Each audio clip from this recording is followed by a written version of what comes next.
In the winter of 1941, as German tanks thundered toward Moscow, the Soviet Union faced a nightmare no nation had ever prepared for. Their factories, the heart of their war machine, were about to fall into enemy hands. The T-34 tank was the only thing stopping the German advance, but the factories that built it in Kharkov, Stalingrad, and Leningrad were already under threat.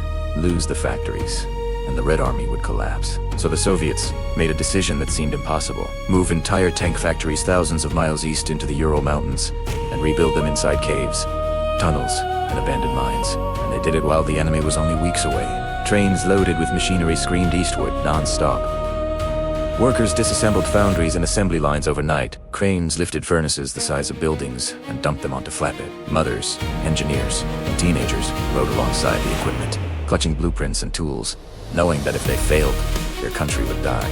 When the trains reached the Urals, there were no buildings waiting, only frozen forests and mountains full of stone. So the Soviets carved their factories directly into the earth. Inside the Jazinski mine, they blasted tunnels wide enough to fit tanks, then installed welding stations next to dripping rock walls.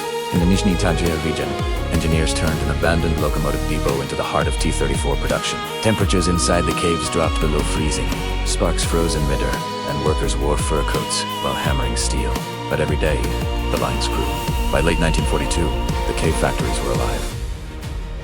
Steam hissed, wheels screeched, engines roared as the first tanks rolled out from under the mountains. There were no windows, no sunlight, just the glow of molten steel reflecting off rock ceilings. And yet, these hidden factories soon produced more tanks than all of Germany's plants combined.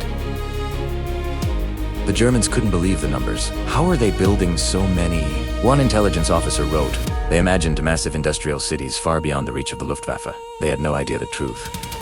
The Red Army's steel monsters were being forged underground. By 1943, the cave factories of the Urals were producing a T-34 every 90 minutes. Workers slept beside assembly lines. Children hauled bolts. Women welded armor plates taller than themselves. It wasn't efficiency, it was survival. And the results shook the world. At Kursk, thousands of T-34s poured toward the front, more than anyone thought the Soviets could go. German tank commanders watched in disbelief as wave after wave of Soviet armor rolled over the horizon. For the first time, the unstoppable panzer divisions felt outnumbered and overwhelmed. Those tanks were born in darkness, miles beneath stone, crafted by hands that worked through hunger, cold, and fear. Built by a nation that refused to die, the Soviet cave factories didn't just produce machines. They produced the steel backbone of the Eastern Front and helped turn the tide of World War II.